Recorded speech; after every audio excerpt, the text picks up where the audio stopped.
It's a good afternoon to you. We're live from the Johannesburg Stock Exchange. My name is Arabile Kumete. As we get going with this market picture then, very quickly, it does seem like there is a silver lining at the end of this cloud. Positivity is where we're at after the negativity of some of the days from last week. It seems that market participants perhaps picking things up a little bit as some technology stocks get back in favor. It also does seem that there's some movement when it comes to the trading, particularly then as well with the trade and the ship, of course, the container ship out of the Suez Canal out in Egypt. Then it does seem to be refloating and awaiting the tide perhaps to pull it back into shape. We're waiting to see if that really comes through. It does mean good news then for the market picture. Overall, we're sitting with a sense of positivity. Asia in green territory with only the FTSE 100 slightly down in this afternoon trading picture for now. So generally, as you get a sense, some positivity there. That pullback is also coming through locally as well, as we sit more than 0.75% better off at 67,000,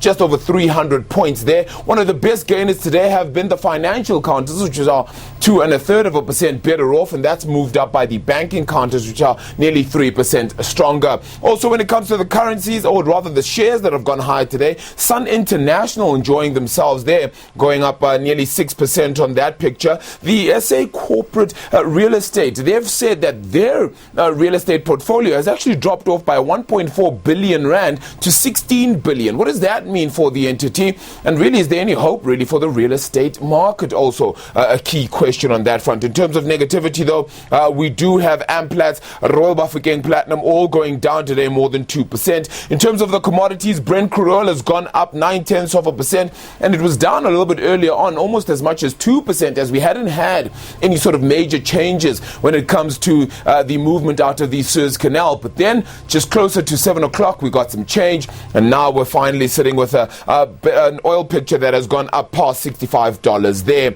In terms of the currency, we're still edging in and around that 15 rand against the US dollar mark. Strength against the euro, but some weakness though, unfortunately, against the British pound. Bright Kumala from Vestac Asset Management. Let's unpack all of this a little bit more. Out of the Suez Canal comes a story that perhaps we haven't seen since 2013, when things had perhaps come to a complete halt there. Yes, impact on trade is massive, but what's the impact then on the markets? Is there any sort of major impact here? Yes, I mean, we've seen the impact already. I mean, you're talking about, global trade losing about 10 billion US dollars a day. And if we're talking about 7 days, we're talking about, 60 billion or of global trade potential revenues lost there. And obviously we've seen again some Redditors called the tanker gang, basically, which took bets to say these American tanker companies or global tanker companies are going to go up, or because the oil price is going to go up, etc., etc.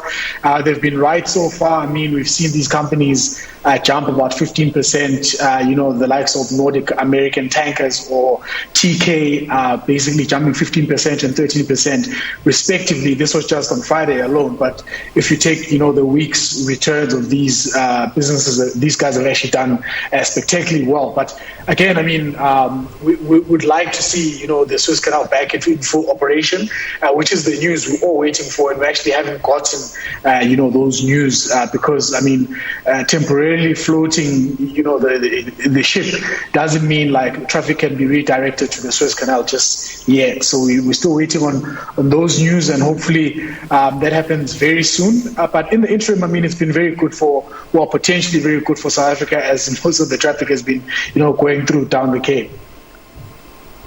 Yeah. What happens then overall on the local front then? And I mean, we sort of take that news in. We thought it would impact oil even more than it actually did. It kind of doesn't feel like it has in that sense. And then even the rand on the local front as well, edging in and around that 15 rand mark. Is it all going to change the spectrum as well for things like petrol prices later on? Inflation, of course, comes into question here as well. That's a tough one to call, but I mean, you look at a business like Sasol, is tended to benefit from, these global themes. But I mean, talking about the South African rand, I mean, what we've seen in the past week or so, all the way to today, we've seen a very aggressive, US dollar basically strengthening against major currencies, and obviously being an emerging market currency, we're seeing also, weakening against the US dollar because of that strength. So in that front, yes, I mean, we have been impacted. We've crossed, the magical 15 number. I remember when the magical number used to be 10, but again, this is where we find ourselves as a country. In terms of inflation, yes, if it does affect, a big input, which is the petrol price, it will definitely impact most products that do use transport, from point A to point B. And, we never like, that kind of, inflation, mainly because we have no control over, we just have to pass it down to the consumer. Unfortunately, the consumer would be a loser in that case. Yeah, let's get into some equity news then. SA Corporate says their real estate portfolio has dropped down 1.4%, sitting at 16 billion rand. Perhaps the portfolio or having property really is just too difficult in a time like this. How much impact do things like a drop in interest rates, the fact that COVID-19 is still around, and the fact that you're not working from anywhere else other than home still for the most part, are impacting their business? How much is that hurting them? Yeah, I mean, that's a double-layered question, so I'll try to answer it as much as I can. I mean, looking at, the property mix of, SA corporate real estate is actually very good. I mean, they've got industrial, retail, commercial, and, residential property in all the big metros.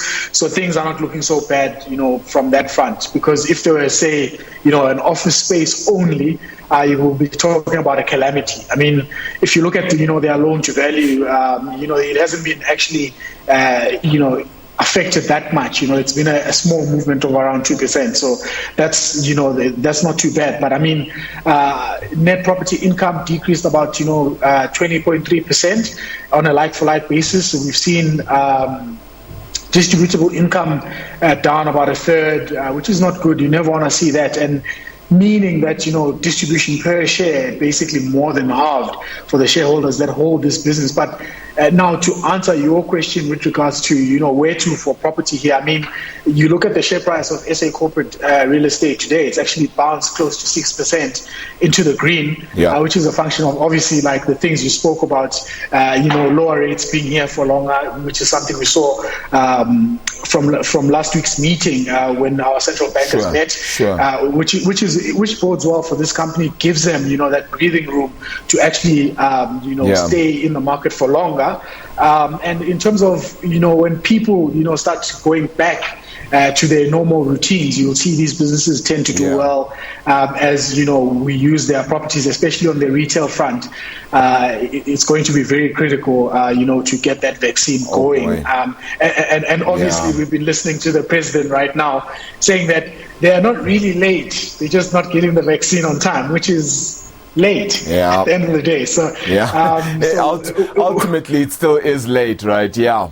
Look, it certainly will be a keen interest and impact on the markets, and certainly we'll see how that fares. A whole lot will rely on the vaccine rollout across not just this year, but really into who knows how long, as we continue, of course, to run through this COVID-19 situation. Bright, appreciate your time here on this Monday afternoon on Point. Thank you so much for joining us. Appreciate it. Bright Kumalo there from Vestact Asset Management. That does bring things to an end here at the Johannesburg Stock Exchange. We continue to give you the latest, though, from across the day's trade. My colleague Nzinga Qunta does still join you after this. Stay tuned.